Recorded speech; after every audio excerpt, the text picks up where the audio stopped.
قصيدة عن أمي. لما جيت أكتب عن أمي قلت عنها شايلة همي، قلت دي بتجري في دمي، قلت ياما حاجات كتير مش جديدة. لما جيت أكتب عن أمي عجزة قدام القصيدة، شايلة سري كان زمان بيني وبينها حبل سري، انقطع يوم الولادة واتوصل حبل الوداد. حب ما تحولش عادة من كلام رب العباد، حبها أصلا عبادة.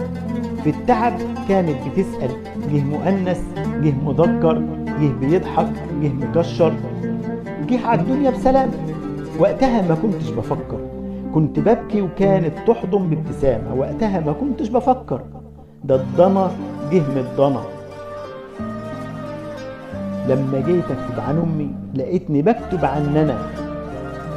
لما جيت أكتب عن أمي عجزة قدام الحروف، قام الألف زعق وقف قال لي ما تفهم يا ولا، ده أنا مشترك في اسم من لا شريك له، وأول الاسم الألف وأول الأم الألف.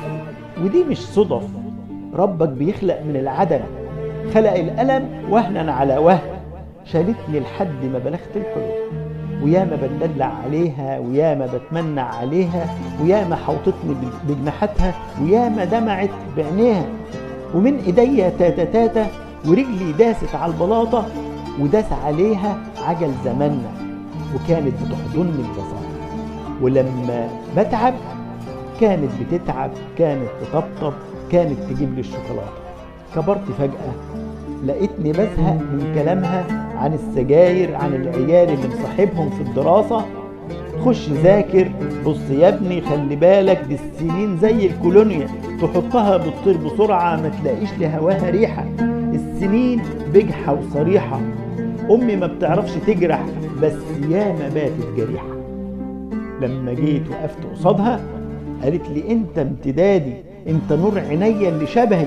وقتها انا كنت غاوي للغناوي، كنت اسيبها قاعدة وانزل اترمي في حضن القهاوي. هي دي احلى عيشة؟ هاتلي نار يا ابني على فحم شيشة، هاتلي طاولة. امي دي فاكراني ايه؟ طيشة؟ لا، ده انا راجل بشنب. بصوا دقني، واما جالي الحزن دقني، والزمان خد مني خانة. الدواء اللي عند امي مش لاقيه في الاجزخانة. كل ليلة كنت برجع والدعاء صليب لي ظهري، والتعب فارق طريقي. السنين بتقول لي اجري، في الزمن عمال بسابق، بلتقي بحضن وبفارق. زحمة الدنيا خدتني ما افتكرتهاش الا لما بس الاقي الاكل حادق. انت فين؟ مش عارف اكل، اقعدي جنبي تعالي اسمعي اخر المهازل. مرة واحد حب ينجح قالوا عنه انه فاشل، قالوا عني اني شبهك. مرة واحد حب واحدة بس سابها لانه عاطل، قالوا واخد شكل شعرك، ضعف نظرك، والسنان البايظة منك. ياما جرحوني يا امي وبدعاكي جت سليمة. هما لما يقولوا عني ابن امي دي شتيمة؟ كملي جميلك يا امي وبعد عمر طويل قوي روحي للرحمن قوليله ان ابني بيحبني قوي. يا ما زعلني وسامحته، يا ما زعقلي وكان يكفيني بس اشم ريحته. كان بينسى يقول لي شكرا وانا بديه من حياتي، بس انا وانت اللي عالم.